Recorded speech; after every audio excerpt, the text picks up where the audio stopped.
Hey everyone and welcome back. Today we're going to be taking a look at the fourth episode of The Falcon and the Winter Soldier. I am of course joined by my super co-hosts, Jake Priest and Jordan Green.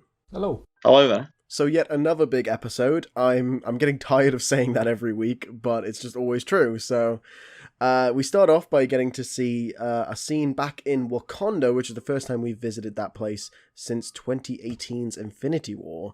So it's been a while, and we get to see a lot of Bucky there and kind of him dealing with the Winter Soldier, and it's kind of the most emotion we really get to see from him ever, I think, in the MCU. Yeah, we get a lot of nice flashbacks to all the crimes we've seen previously by the Winter Soldier in the MCU, like Tony's parents' death and a lot of the stuff from the Winter Soldier film itself. And we see Ao's character, who was in Bucky's flashback as well, and she's now fully there in their kind of apartment looking for Zemo, and she's not taking no for an answer. Yeah, and there's a really cool fight scene between the Royal Guard, because there's a few of them there, and John Walker and Battlestar, and eventually Bucky and Sam join in as well. And it's pretty cool seeing those. Cap gets his ass handed to him, as does Bucky. Literally gets his arm handed to him. Literally, yeah. But that clearly shakes Cap quite a bit. And earlier in the episode, in fact, there's a scene where Zemo gets to destroy the rest of the super soldier serum, all the other vials that Karli was carrying around, planning to turn into more super soldiers. Zemo destroys them all, which is, classic Zemo, what a goofball. But yeah, John Walker's Cap actually takes one of those for himself. He steals one. And as we see later in the episode, some interesting stuff happens there. We'll get to that in a little bit, though. It's quite interesting, though, because I feel like you can clearly see in this episode a bit more prevalent, like, with that fight, but also, as you were saying a bit beforehand, just, like, the weight of the role of Captain America just seems to really be getting to him. Like, just the stress of it, I mean. Yeah, there's a really nice scene between him and Battlestar where we get to see a little bit more of those characters. Which I think is very much needed because, John Walker comes in here and we're obviously meant to dislike him, but he is a human being, he is a real character, and I think it's really nice when we get to see those little moments, like at the beginning of episode 2, we got a lot of him, and we get a bit more of him there, and the kind of moral dilemma that he's in, with that kind of weight of the role. Speaking of Cap getting his ass handed to him, in the scene where he is getting his ass handed to him, Zemo finds the perfect time to slip away.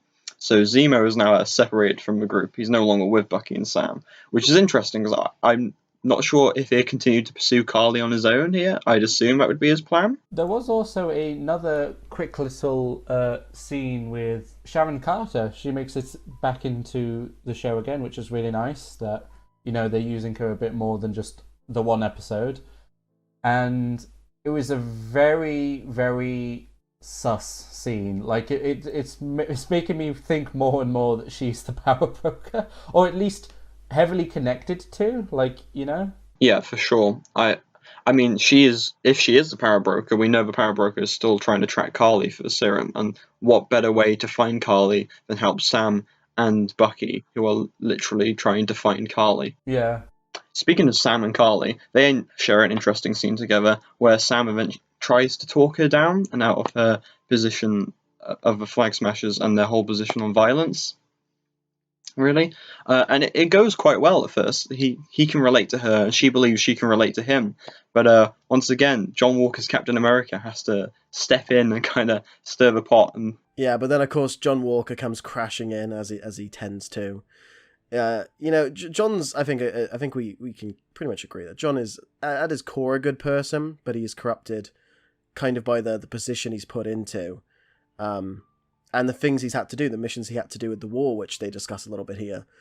And I think all of that really comes to a head kind of at the end of this episode, where John Walker takes the super soldier serum, which he got the last kind of dose of earlier. And things get crazy in that last 5 minutes of the episode. John Walker kind of goes on a little mini rampage, and all from, unfortunately, Battlestar's death. Yeah, it was really sad to see Battlestar go.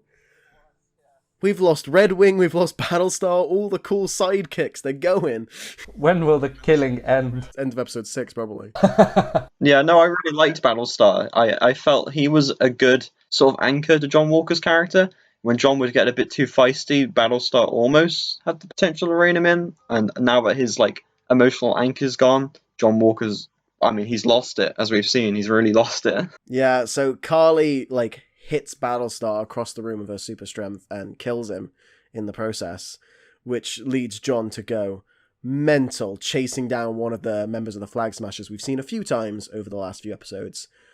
And they end up in this public square with a whole crowd gathered, and John just murders the guy. It's a key thing to point out as well that he murdered him with Cap's shield. So now there was a really cool kind of last shot. Well, I say cool. It was a very interesting last shot where it was him and then there was Cap's shield just half dripping in blood. It was such an image, and I think that's one of the things we're going to probably remember from this series the most. And I think that pretty officially ends John Walker's tenure as Captain America as well. All of you guys online, he isn't our Cap, and we've been yeah, you're right, he isn't, obviously, the whole time. Don't worry, he ain't anymore. He's not going to be wielding that next episode. But an interesting comic parallel as well is that in the comics, John Walker is given his powers by the Shadow Broker, but directly.